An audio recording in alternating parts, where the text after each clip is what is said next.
If you enjoyed this video, be sure to hit that sub button for more amazing content. Now, let's jump straight into the video.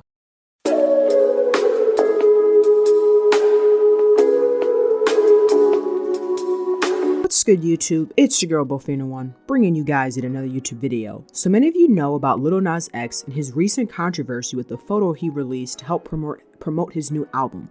So recently, Lil Nas X has announced his upcoming release that will be dropping later this month with a bunch of high-profile features.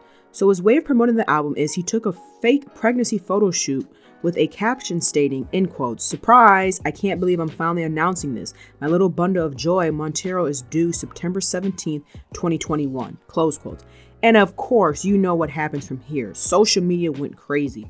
Post from comedian Donnell Rawlings says, in quotes, "I'm fine with freedom of whatever, but at this point, Lil Nas X is effing with the minds of kids. What are your thoughts? How do I explain this ish to my son?" Close quotes.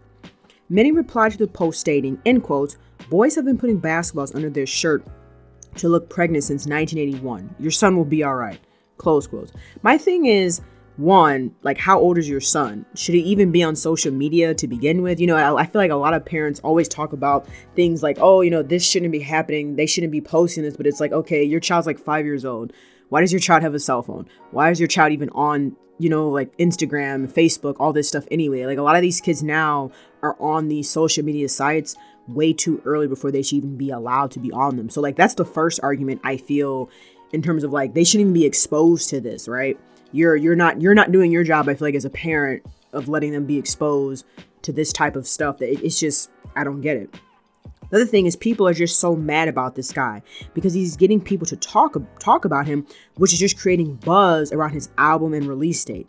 The thing now with social media is haters really do make you rich. You know, back in the day, I feel like, you know, you couldn't just post something, you know, you didn't have internet. So like, internet wasn't a big thing, and all these sites, social media sites, weren't a big thing. So now you can really post something from your phone and it creates a buzz, right? Where before you'd have to go like on interviews and hope that people would see the interview on TV, yada, yada, yada. Like, let's say, like, for example, like the Breakfast Club, like when they're on their radio station, like, let's say you missed it, but you can go on YouTube and re-listen to what they were talking about, or like the highlights of the show. So I feel like now, like, haters really do make you rich. Like, if you look at YouTube, like, for example, 6ix9ine, he's a really good example, right? A lot of people dislike him. They have an issue with him. They feel like he's a troll, yada, yada, this, yada, yada, that. But if you really think about it, the reason why he's still relevant is because people that hate on him are looking at him. So like, when he posts videos, people that quote unquote dislike him go to his videos, and what do? They watch it. What do? They watch a lot of the video. They keep going back, commenting on it. That pushes the ratings.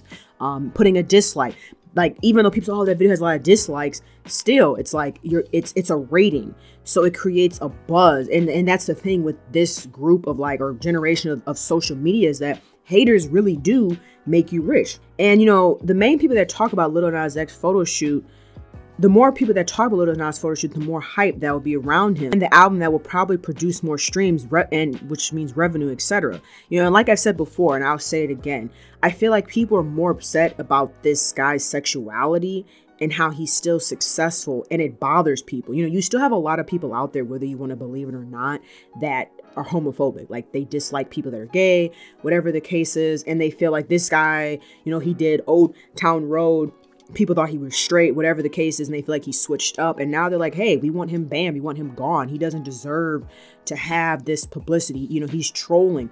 But at the same time, him trolling is also creating a buzz, but he's also showing, I feel like, who he really is, which is good. I mean, I think it's a good thing that he's not letting his sexuality hold him back, or he's not pretending who he really is. And that's what a lot of people for many years have done. They've tried to suppress their true feelings about something because that's not how society looks at it. That's not how society thinks it should be done. And it's wrong, because you're the one who ends up being unhappy, right? Like, yeah, you got the money, you got the cars, you got the status, but you're not really happy with who you are because you're portraying something that's not really you. You're portraying a lifestyle that's not you. So in a sense, you're always acting.